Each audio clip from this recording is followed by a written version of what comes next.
تاريخ فريق اتحاد سبيطة اللي ينتمي للرابطة الثالثة يجد نفسه في وضعية متقدمة من كأس تونس، وفي مواجهة مباشرة مع فريق من الرابطة المحترفة الأولى الملعب التونسي، في لقاء عرف أجواء رياضية طيبة على أرضية الميدان وعلى الأسطح والمباني لمتابعة جمهور سبيطة فريقه في هذا اللقاء التاريخي.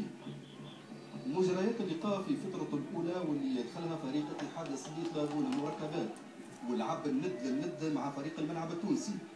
رامي السعيدي يتوغل في دفاع الملعب التونسي ويصوب دون خطورة على مرمى الأسعد الهمامي.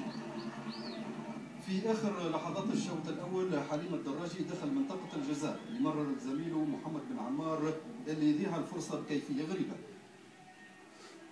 مرة أخرى قائد فريق الملعب التونسي مروان تاج يجرب حظه على أثر كرة ثابتة تتنفذ وائل الدلهومي كاد يغلط حارس مرماه. وفي الفترة الثانية من المباراة استفاقة لخط هجوم اتحاد سبيطة، رامي السعيدي وجه لوجه مع حارس الملعب التونسي وتصويبته بعيدة.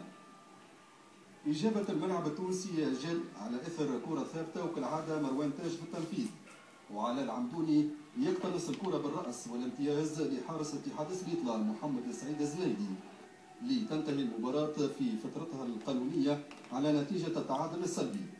النتيجة حتمت على الفريقان لعب الحصص الإضافية، وفي الدقيقة السابعة من الحصص الإضافية الأولى رامي السعيدي ينفذ مخالفة من موقع الركنية، وحيزي الخلالي بامتياز يعلن عن افتتاح النتيجة لفائدة اتحاد سبيطة أمام الملعب التونسي، وفرحة كبيرة لجمهور المحليين.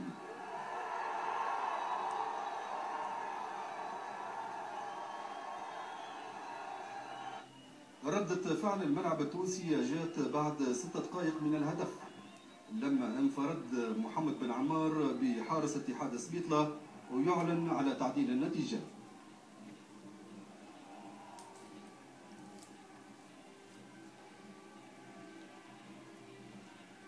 وما تبقى من الفترة الإضافية الثانية عرف لاعبية اتحاد سبيطة كيفية التحكم في مجريات اللقاء، ليمر بعد ذلك الفريقان لضربات الجزاء اللي كانت فيها الكلمة والامتياز لحارس اتحاد سبيطة باتصاديها في مناسبتين، ويمنح فريقه فرصة الذهاب إلى بعيد في تصفيات كأس تونس في أول مرة في تاريخ الفريق.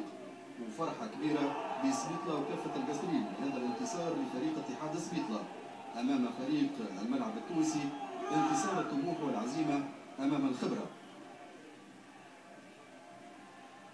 طيب بصفة عامة اللاعبين خلقوا هذه الفرص، كانوا بإمكانهم التسجيل وكان بإمكانهم كسب المقابلة، لكن يعني هذيك أحكام الكرة وأحكام الكأس، فما فائز وفما منهزم. مبروك لسبيطة، حظ أوفر لنا إن شاء الله في مقابلة الكأس مع النادي الاستقصي. اليوم بالحق برهنا اللي ايكيب سوليدير مع بعضنا من أول العام، خدمنا تعبنا، هذه ثمرة مجهودنا. ان شاء الله يا ربي لو ما تنسوش اليوم لعبنا ضد ايكيب يعني في الناسيونال الملعب التونسي. اليوم حدث تاريخي لمدينه سبيطة، كاليفيكاسيون كونتر جمعيه كبيره اسمها ستاد تونسيان، لعبنا لها كورنا لها اليوم سو كومبلكس دانفيريوريتي مالغري ديفيرونس نتاع لي ديفيزيون، ولعبنا وقدمنا الكاليفيكاسيون لمدينه سبيطة والجمهور العزيز هذايا.